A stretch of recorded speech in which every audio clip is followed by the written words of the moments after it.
Hello there, my friends. Welcome back to Solid Gold Scripture Journals. This is like a part 2 of the Come Follow Me that we did on Sunday.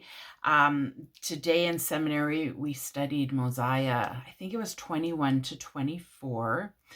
And I have been very confused about the timeline in the Book of Mosiah. So I made a short and sweet timeline out of paper so the students can use the papers and manipulate them and put them on the board to figure out the timeline in the Book of Mosiah.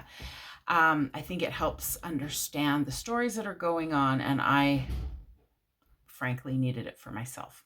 So that's what I'm doing today. I hope that helps. Here's the board where we put on our timeline of the Book of Mosiah. I start by saying there were 3 different lands mentioned in the Book of Mosiah. What are those lands? So we'll start with the land to the north. That is called the land of Zarahemla. Then to the south, we have the land of Lehi Nephi. Some of these lands are given different names depending on who lives there, but this is good enough for us. And then at the bottom, we have the land of Mormon, also known as the land of Helam. So these are the 3 lands going north to the south. Then I ask, who can tell me about these lands? What kind of history do we know about these lands? So we start here with the Jaredites and the Mulekites. So the Jaredites came 2,200 years before Christ was born, and they had a whole society which failed, and they were left with one man, Coriantumr. He was wandering in this land and found the Mulekites, who dwelled in the land of Zarahemla. The Mulekites came to America just a few years before Lehi and his family arrived. So Lehi and his family eventually divided into the Lamanites to the lands to the south, and the Nephites to the land at the north in Zarahemla.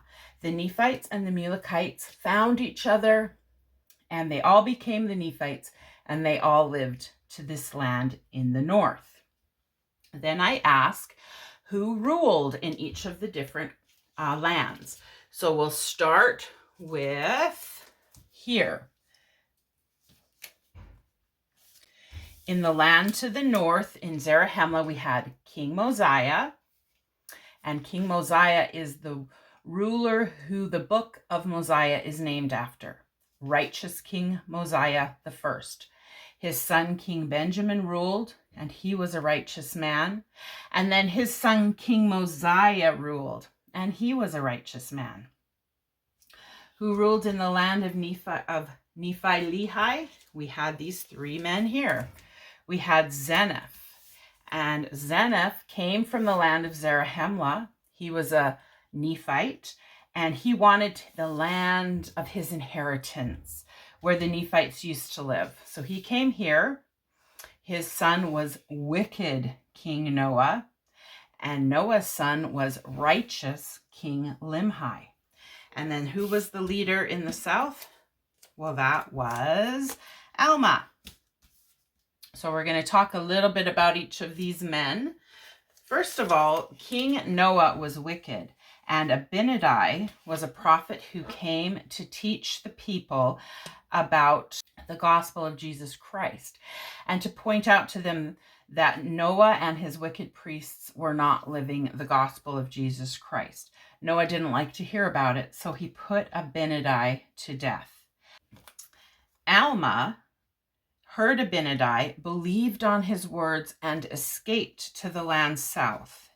And he took 450 people with him, and they were baptized in the waters of Mormon. Then let's talk about the people. Alma and his people lived in the land of Mormon, or Helam, as they called it. And eventually they were taken into captivity by the Lamanites. And this is a paper chain to represent captivity. Next, we have the people of Limhi. So King Noah and his wicked priests fled, and the Nephites that were left dwelt with King Limhi, and they were living their best lives, but they too were taken into captivity by the Lamanites. Eventually, Alma and his people, follow the dotted line, were able to escape captivity. They returned to the land of Zarahemla, where they were greeted warmly by the Nephites. Right after that, the people of Limhi were able to escape their captivity. They also returned to the land of Zarahemla, where they were welcomed warmly by the Nephites. So we have quite a kingdom going on up here. In the Book of Mosiah, King Benjamin's address happens right at the beginning. But in the timeline, King Benjamin's address happens right before his death. So it's further down. And then we have the story of King Mosiah and his sons and Alma the Younger. And that takes place at the end of the book. So this is the timeline in a nutshell. I hope that helps. I hope you find what you need as you study your scriptures today. And I will see you next time. Bye.